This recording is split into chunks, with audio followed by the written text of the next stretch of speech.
நான் 25th film வந்துருச்சு, எப்படி ஃபீல் பண்ணுறீங்க? ரொம்ப சந்தோஷமாக இருக்குது. அதான் இப்போ 36ன்றாரு, அந்த அளவுக்குலாம் கவுண்டில் 25th வந்து ஒரு ஒரு நல்ல படம் வித் குட் மெசேஜ் இருக்குன்றதுனால ரொம்ப ரொம்ப ஹாப்பியாக இருக்குது இந்த மாதிரி ஒரு டீமோட ஒர்க் பண்ணதுக்கு.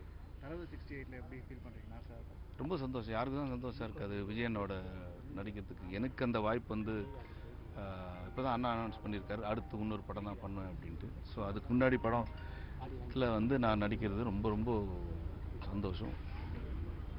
அஜித் அண்ணா அவரோடையும் தளபதியோட நடித்தது ரொம்ப ரொம்ப எப்படி சொல்கிறது, அதுக்கு ஒரு அளவே இல்லை அந்த சந்தோஷத்துக்கு. அந்த படத்தோட கெட்டப் தானே நாங்கள் குடிமை போட்டுருக்கோம் இல்லை, அதில் வேறு டோட்டலாக வேறு கெட்டப்பு.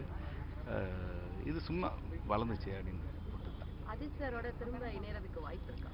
அது அண்ணன் தான் சொல்லணும், நான் போய் யாரும் கேட்க முடியாது. ஏன்னா அவங்க பிஸி, அவங்க ஸ்கெட்யூல்ஸில் அந்த மாதிரி கேரக்டர் தான் அமைஞ்சதுன்னா டெஃபினட்டாக கூப்பிடுவாங்கன்ற நம்பிக்கை இருக்குது. அந்த மாதிரி ஒரு நல்ல ரிலேஷன்ஷிப் இருக்குது. சரி, இப்போ சொல்லுங்கள், விஜய் சாரா அஜித் சாரா?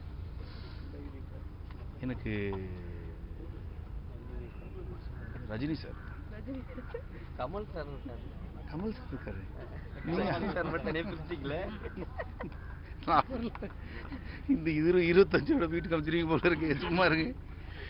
எல்லாருமே பிடிக்கும் டெஃபினட்டாக, யார் தான் இல்லைன்னு சொல்ல முடியும். ஏன்னா அந்த ஸ்டேஜில் இருக்காங்கன்னா வந்துட்டு அவ்வளோ பேருக்கு பிடிக்கும். ஸோ இவர் தான் பிடிக்கும் அவர் தான் பிடிக்கும்லாம் வந்து டெஃபினட்டாக கிடையாது, எல்லாருமே பிடிக்கும். விஜயண்ணாவும் பிடிக்கும், அஜித் சார் பிடிக்கும், ரொம்ப பிடிக்கும். சென்னை 28 மாரி எப்போ திரும்ப கலந்துருக்கும் பட்டாளம் உங்கள் பட்டாளம்? ஏன்னா ஒரு இதுக்கு மேலே வந்து வெங்கட் பிரபு அந்த மாதிரி பண்ணுவாரான்னு தெரியல, கேட்டிருக்கோம். மேபி ஏதாவது ஒரு கேப்பில் டைம் கிடச்சா பண்ணுவார்னு நினைக்கிறேன். ஏன்னா அடுத்தடுத்து எல்லாம் பெரிய படங்களாக தான் வந்து பிரபு பிளான் பண்ணிருக்காரு. ஸோ மேபி தெரியல, ஏதாவது ஒரு கேப் கிடச்சதுன்னா பண்ணலாம். ஷூட்டிங் ஆஃப்டர் ஷூட்டிங் விஜய் சாரும் இதே மாதிரி கெட்டப்பில் தான் ஹேர் கட்டிங் தான் பண்ணியிருக்காரு. சரிங்க, நிறைய ஈவெண்ட் நாங்கள் பார்த்துருக்கோம், இதே மாதிரி தான் வராரு. ஒரு ரெண்டு பேரும் சேர்ந்து நடிகை தம்பியா? எந்த படம்? விஜய் சார் இதே மாதிரி இந்த கெட்டப்பில் தான் வராரு. ஆமாம், ஃபுல்லாக கம்மி பண்ணிட்டு ஹேர். ஆமாம் ஆமாம் ஆமாம், அந்த போஸ்டரில். ஆமாம், ஒருவேளை அவர் கூட நடிக்கிறதுனால தான் இது மாதிரி கட் பண்ணியிருக்கீங்களா? கட்டு இது ஒரு அந்த படமும் பண்ணுறேன், ஒரு போலீஸ் படமும் பண்ணுறேன். ஸோ இது வந்து சும்மா வளர்த்து வச்சுருக்கேன், அவ்வளோ.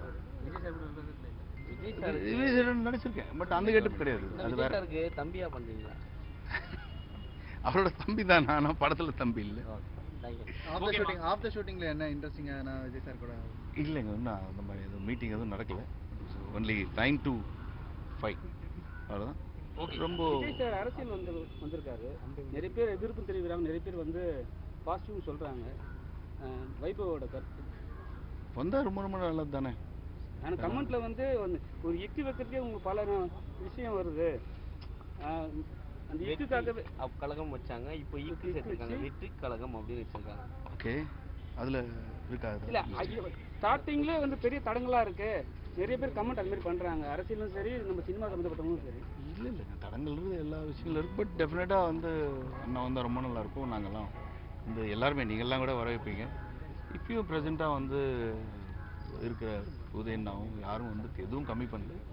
புதுசாக வந்தால் வரவேற்புன்றது உங்களுக்கே தெரியும், நீங்களே வந்து யார் போட்டு போடுவீங்கன்னு தெரியும். பார்த்தீங்கன்னா அமீர் அவர்கள் வந்து சொல்றாரு, ரசிகனா வந்து பார்த்தீங்கன்னா அவர் ஒரு ஆக்டரா நான் விரும்புறேன், ஆனால் பட் ஒரு பொலிட்டிஷியனா அவர் நான் விரும்பல அப்படின்ற மாதிரி பேசுறாரு. உங்க இண்டஸ்ட்ரியிலே வந்து பார்த்தீங்கன்னா அவருக்கு பல விதத்தில் எதிர்ப்பு தெரிவிக்கிறீங்க, அதை எப்படி நினைக்கிறீங்க? எல்லாருக்குமே ஒவ்வொருத்தர் பிடிக்கும்ல, அந்த மாதிரி அவரோட கருத்து அது, அதுக்கு நம்ம எதுவும் சொல்ல முடியாது. தெரியலையே, வரட்டுமே. வந்ததுக்கப்புறம் நான் நெக்ஸ்ட் டைம் ஷூட்டிங் போகணும் கேட்டு சொல்கிறேன், இந்த மாதிரிலாம் கேட்குறாங்க அப்படின்ட்டு ஒரே ஒரு அறை வருவார், அதை வேணால் வந்து சொல்கிறேன். செய்திகளை உடனுக்குடன் தெரிந்து கொள்ள உடனே சப்ஸ்கிரைப் பண்ணுங்க.